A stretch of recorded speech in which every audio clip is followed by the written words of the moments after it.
I'm not here to talk about this play was a deciding factor in the game, but I just got to keep it a buck though. Like, listen, man, when you call something like this, he's down by contact or incomplete. First, they were so confused about it.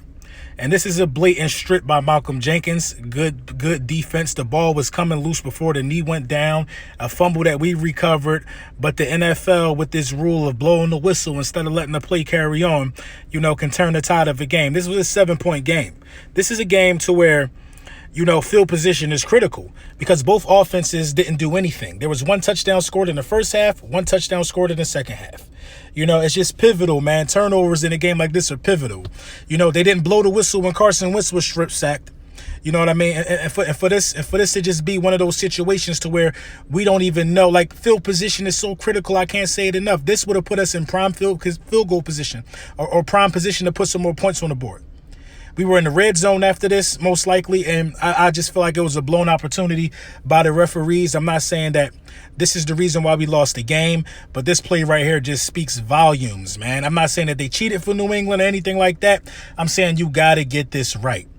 You got to get this right, man. I don't even think they were able to see. I think they blew the whistle prematurely thinking that the ball hit the ground. But what it was is it was just jarred out of there, man. A great defensive effort by Malcolm Jenkins to get his hand in there on the ball, man. Something I want to see corrected in the future by the NFL.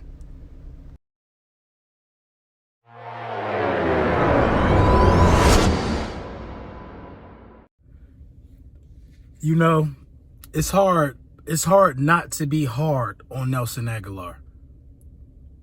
It's hard not to be hard on him. I try to give him the benefit of the doubt. I'm still a firm believer that if Nelson Agholor was to go to another team, that you would see a better version of Nelson Agholor. This is the facts of the matter. For one. So today, Nelson Agholor disables his IG. He disables his Instagram. That lets me know all I need to know. Nelson Agholor is not mentally tough enough. That's like me disabling my comments. That's like a YouTuber disabling his comments because he doesn't want to take any backlash or he doesn't want anybody to hurt his feelings. Nelson Agholor not mentally tough enough to play for the Philadelphia Eagles. I think he let this weakness get to him. The weakness has seeped into his mind to the point to where he feels like that he can do nothing right. He's been catching balls his whole life. Pause. He feel like he can do nothing right. You know what I'm saying? And I feel like it's getting the best of him, man. I think certain places you just got to have a certain level of you got to have a thick skin to play in certain places. New York, I mean, basically in the NFC East, Dallas, New York, you know what I mean? Philly, you got to be a different type of athlete to come into these places and thrive. You do, man. You do. I mean, and at the end of the day, think about every game where Nelson Agholor dropped the key pass, we basically lost. The Falcons game, he dropped the key pass. The Detroit Lions game, he dropped the key pass. He showed no effort against the Minnesota Vikings on the ball where everybody was saying he should have laid out for. Yesterday against the Patriots, I mean, I think it was a tough catch, but it hit his hands. We can't sugarcoat these things. I just don't think, I think mentally he's not prepared to play for a team where the media will criticize him. I don't think he's there yet. I think he's so afraid of being criticized that it overshadows his game. Even though he made a brilliant catch, he made a really good catch while the game was on the line to even get us in position. But you're not gonna get no praise for that because that's your job. That's what you're supposed to do. You know what I'm saying? But at the end of the day, man, I think he gave it his all. I think he came up short. I think he's just afraid to fail, and that fear of failing has made him do things like disable contents on his IG. You know what I mean? They were saying that the Browns cut that wide receiver in large part due to lack of effort. When are we going to make a bold stance that you are expendable? You could be gone due to lack of effort. I'm not seeing great effort from a lot of these players on our roster sometimes.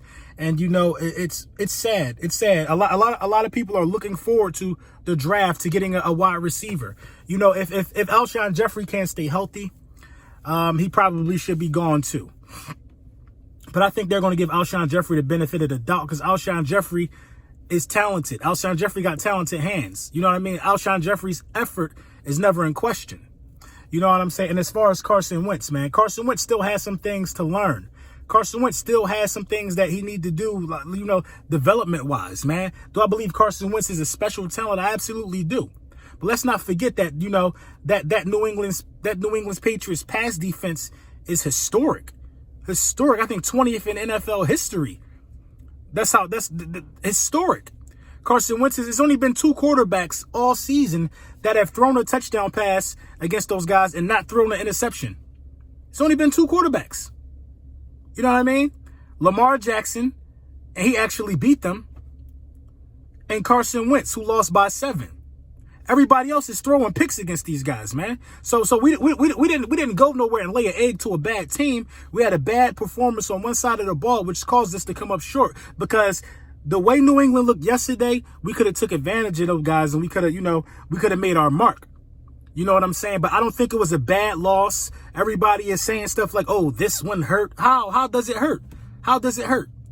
How does it hurt? I will say this: I don't have the best confidence in the world against going up against Seattle, but Seattle ain't New England on the pass defense side. Seattle, not New England. That's just the facts. That's just the facts. So I think we'll have better opportunity in the pass game against Seattle, but will we be able to contain Russell Wilson? That's the big key. The big key is, will we be able to contain Russell Wilson? Will wide receivers have more? You know, because listen. Up in Seattle, you're going against a different wide receiving core who's probably better than New England. You're going against a Russell Wilson who's better than Tom Brady right now. And you're going against one of the best pass rushers in the game, which is Jadeveon Clowney, who's been wreaking havoc every Seattle game I watched. So this is what it boils down to. It's going to boil down to, do we want it? Because we got a lot of games that we should definitely 100% win towards the tail end. Our last 2 tough games were New England and Seattle.